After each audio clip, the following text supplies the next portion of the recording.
માનસિક રોગના લક્ષણમાં આપણે જ્યારે પેશન્ટને એવું પૂછીએ ને કે તમને શું થાય છે, તો એનો જવાબ એવો હોય છે કે ડૉક્ટર મને શું થાય છે ને મને જ નથી સમજાતું, તો મારે તમને શું કહેવું. ક્યારેક અમુક લક્ષણો હોય છે તો ક્યારેક નથી હોતા. તો માનસિક રોગમાં પહેલું લક્ષણ છે માથાનો દુખાવો, જે સતત અને અસહ્ય હોય. ખાસ કરીને ઓશિકાની જગ્યાએ સૌથી વધારે દુખાવો થાય છે અને માથામાં એવું લાગે કે ખાલી ચડી ગઈ છે. રાત્રે સતત ડર લાગે છે, જેના લીધે ઊંઘ પણ નથી આવતી. કોઈ આપણો પીછો કરતું હોય એવું ફીલ થાય છે અને ક્યારેક એવું ફીલ થાય કે આપણે કોઈ જગ્યાએ ફસાઈ ગયા છે જ્યાંથી નીકળવાનો કોઈ રસ્તો જ નથી. આ બધા વિચારોના લીધે ઊંઘ ડિસ્ટર્બ થાય છે અને સવારે તમને તાજગીનો અનુભવ નથી થતો. પેટની તકલીફમાં પેશન્ટ એવું કહે છે કે પેટમાં ગેસનો ગોળો થાય છે અને જે માથા સુધી જાય છે, જેના લીધે ગેસ, એસિડિટી, કબજિયાત અથવા તો ઝાડાની તકલીફ થાય છે.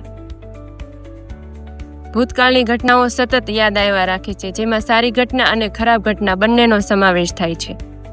સતત વિચારો આવવાના લીધે યાદશક્તિ પણ ઓછી થતી જાય છે. વસ્તુઓ ક્યાં મૂકી છે એ પણ યાદ નથી રહેતું. કારણ વગર સતત ગુસ્સો આવે અથવા રડવાનું મન થાય. ભૂખ વધારે લાગે અથવા ઓછી લાગે. પરિવારમાં કોઈને વાત કરીએ ને તો એ આપણી વાત માનવા તૈયાર ન થાય, જેના લીધે પોતાની જાત પ્રત્યે તિરસ્કાર અને અણગમાની લાગણી અનુભવ થાય છે અને એના લીધે જ ક્યારેક આત્મહત્યાના પણ વિચાર આવે છે. જો તમને પણ આમાંથી કોઈ પણ પ્રકારના લક્ષણો હોય તો એ માનસિક રોગની શરૂઆત હોઈ શકે છે. આવા લક્ષણોને જો આપણે શરૂઆતમાં જ ઓળખી શકીએ અને એની પ્રોપર ટ્રીટમેન્ટ કરાવી શકીએ તો આપણે આપણી નોર્મલ લાઈફ ફરીથી જીવી શકીએ છીએ.